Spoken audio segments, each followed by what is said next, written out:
السلام علیکم۔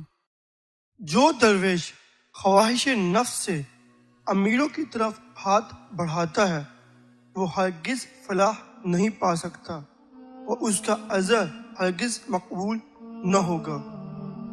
مومن کو لازم نہیں کہ وہ اپنے آپ کو مخلوق کے سامنے ذلیل کرے۔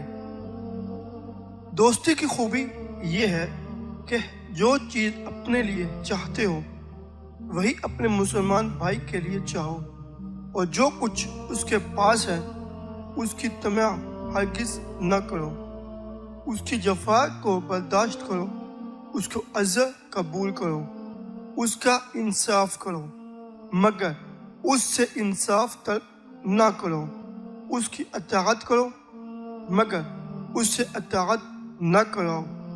اس کی نیکی کو یاد رکھو، اپنی نیکی کو حقیر ہی نہیں بلکہ بھول جاؤ۔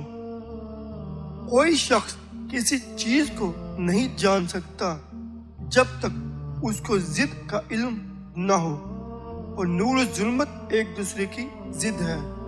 اس لیے مخلص کا خلوص کامل نہیں ہوتا جب تک وہ ریا کو نہ سمجھ لے۔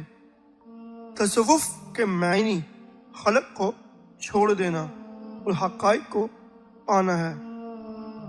عارف کو انوار معرفت اور علم کی روشنی ملتی ہے جس سے وہ غیب کے عجائبات ملاحظہ کرتا ہے۔